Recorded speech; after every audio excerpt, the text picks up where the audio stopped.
DNA, report of the Royal Commission of Inquiry into the terrorist attack on Christchurch, Mashidian on 15 March 2019. Mr. Speaker, today the Government tables the report of the Royal Commission of Inquiry into the terrorist attack on the 15th of March. Before we begin with the findings and the steps we must take, let me first speak directly to the Muslim community in New Zealand. Nothing in this report, nothing that had happened in the courtroom, nothing that we have done in this Parliament, or nothing we will do in the future of this Parliament will take back what happened that day.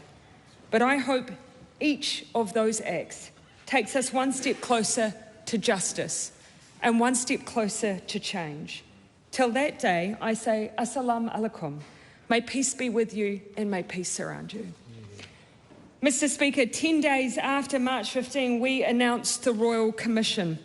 It is reserved for matters of the gravest public importance. We wanted to ensure that this independent inquiry was able to ask the questions that we all had, but that most importantly, the Muslim community had.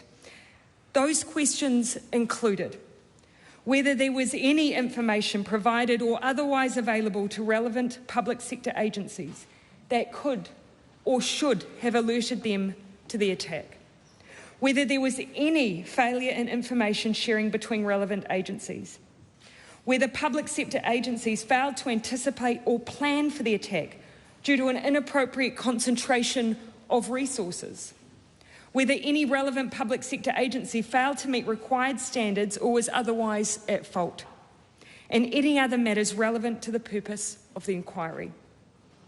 These were the questions being asked, and 18 months later, those are the questions that were meticulously answered in this report. Over 1,000 people made submissions. Hundreds met with the inquirers. International experts shared their insights, and the result is 800 pages worth of findings. Now, we will not be able to summarise it all in this House today, but Mr. Speaker, I do want to place the key findings on record and also then respond with some of the initial response from the government. The report finds we conclude the concentration of counter-terrorism resources on the threat of Islamic extremist terrorism before the New Zealand Security Intelligence Service's baselining project began in May 2018 was inappropriate because it was not based on an informed assessment of the threats of terrorism associated with other ideologies. And it did not result from a system-wide decision that despite the absence of such an assessment, counter-terrorism resources should continue to be allocated almost exclusively to the threat of Islamic extremist terrorism. We find that the inappropriate concentration of resources on the threat of Islamist extremist terrorism did not contribute to the individual's planning and preparation for his terrorist attack not being detected. And for that reason, the public sector agencies involved in the counter-terrorism effort did not fail to anticipate or plan for the terrorist attack. No public sector agency involved in the counter-terrorism effort failed to meet required standards or was otherwise at fault in respects that were material to the individual's planning and preparation for this terrorist attack not being detected. On the firearms licence, Mr. Speaker, the report found the New Zealand Police failed to meet required standards in the administration of the firearms licensing system, and that the arms manual, the Master Vetting Guide and the Firearms Licence Vetting Guide did not provide coherent and complete guidance. New Zealand Police did not put in place arrangements to ensure the firearms licensing staff received systematic training and regular reviews of their practice.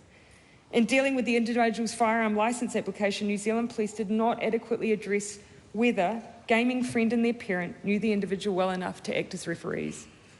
Mr. Speaker, the report goes on to consider, quote, what might have happened had the licensing policy and process been appropriate and how this may have impacted the events of March 15. While hypothetical and speculative, quote, if the individual's application had not been granted, we think it possible and perhaps likely that he would have been able to obtain a licence eventually. But, Mr. Speaker, this is a message I wish all of this House to hear, particularly those who take diverse views on gun laws.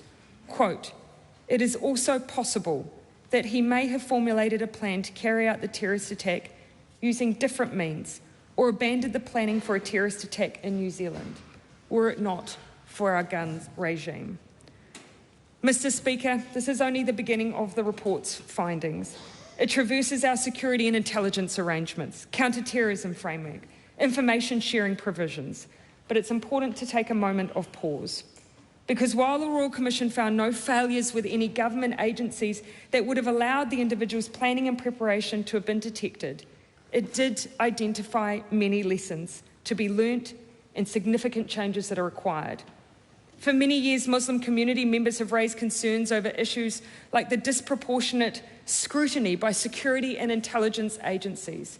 This report confirms there was that inappropriate concentration of resources. It also identifies, as I've said, the failings within the firearm licensing system. The Commission made no findings that these would have stopped the attack, but they were failings nonetheless. And for that, on behalf of the government, I apologise. This report also identifies a permissive firearms regime. For that, we must all take responsibility. It demonstrates why, Mr. Speaker, it demonstrates why we took those steps immediately on military-style weapons, why it was so important that we made the changes we did. But it also tells a story of over decades and decades, a lack of action in an area where there was much needed reform. Mr. Speaker, there is much work to do. I don't want the response to this report to be political. Many recommendations, of which there are 44, relate to issues that we will seek consensus over. We will work hard to achieve that. But let me start by outlining some of the plan that we can announce from today. Firstly, we agree in principle with the 44 recommendations. Secondly, Minister Andrew Little will coordinate the cross-government response to the recommendations.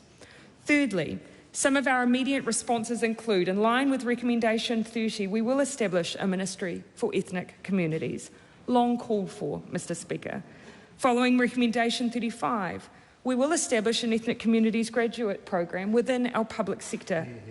Recommendation 25 and 26, which suggested to us that we needed to continue to support victims and survivors, Mr. Speaker, of the attack on that day, and we will do that through wraparound support, directly walking alongside those families. Recommendation 14, we will establish a National Centre of Excellence to prevent violent extremism and promote, Mr. Speaker, those preventative actions that are known to reduce radicalisation, and they do fall in the space of social cohesion.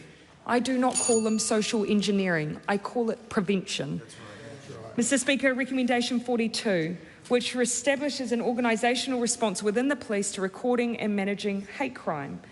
Also, early intervention programs across agency to address risk factors that we know lead to radicalisation.